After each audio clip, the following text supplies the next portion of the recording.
बाल संरक्षण और बाल तस्करी को लेकर पुलिस लाइन सभा कक्ष में आवाज संस्था के द्वारा पुलिस अधिकारियों का प्रशिक्षण 20 जनवरी को हुआ, जिसमें किशोर न्याय बोर्ड की भूमिका भी रही और बाल कल्याण समिति भी यहां उपस्थित रही। आवाज संस्था बाल अपराध, तस्करी और बाल हिंसा जैसे कई अपराधों को लेकर कार्य करती है, जिसमें संस्था द्वारा बालाघाट जिले के बैहर क्षेत्र के अलावा मंडला, डिंडौरी और अन्य आदिवासी अंचलों में बाल संरक्षण और बाल तस्करी को लेकर कार्य शुरू किया गया है। प्रशिक्षण को लेकर आवाज संस्था के नीतेश ने बताया कि वे भोपाल से पहुंचे हैं और उनकी टीम बैहर ब्लॉक में काम कर रही है।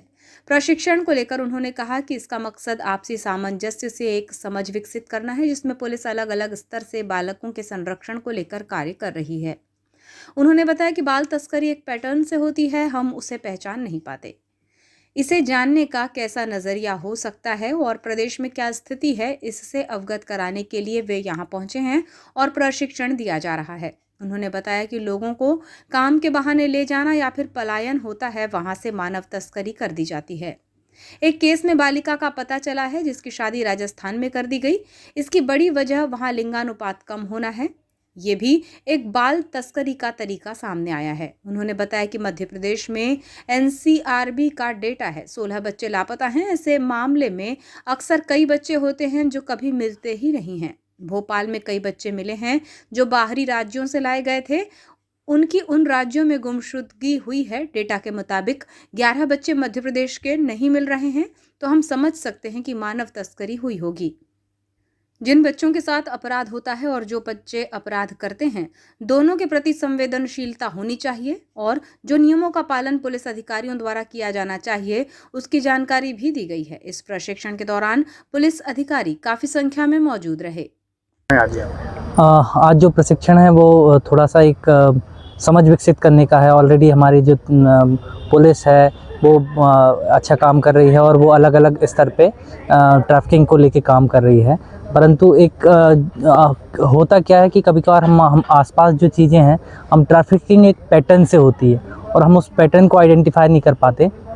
तो हमारे बालाघाट में जो पैटर्न चल रहे हैं या उसको आइडेंटिफाई करने का हमारा कैसा नज़रिया मतलब हो सकता है और मध्य प्रदेश में किस तरीके का ट्रैफिकिंग की स्थिति है, इसको संदर्भित करते हुए आज की पूरा सत्र आयोजित किया गया है। अभी तक क्या समझ में आया किस तरीके से यहाँ ट्रैफिकिंग की जा रही है? देखिए, अलग अलग क्षेत्रों में मध्य प्रदेश में अलग अलग क्षेत्रों में ट्रैफिकिंग है। जैसे आप देखेंगे कि बुंदेलखंड और जो ऊपर का जो एरिया है जहाँ सेक्स रेशो कम है, वहाँ पे ट्रैफिकिंग नहीं की जाती, वहाँ ट्रैफिक करके लोग लेके जाए जाते हैं। वो हमारे डेस्टिनेशन डिस्ट्रिक्ट कहलाते हैं।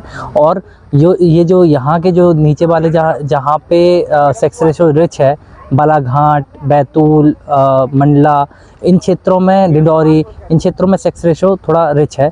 तो यहाँ पे लोगों को काम के बहाने या अलग अलग जब पलायन होता है तो वहाँ से लोगों को ट्रैफिक किया जाता है। तो ऐसे अलग अलग चीज़ों के लिए ट्रैफिक किया जाता है। यहाँ से कुछ बालिकाएं हैं, ऐसे केस भी आइडेंटिफाई हुए हैं जो राजस्थान में जिनकी शादी कर दी गई है।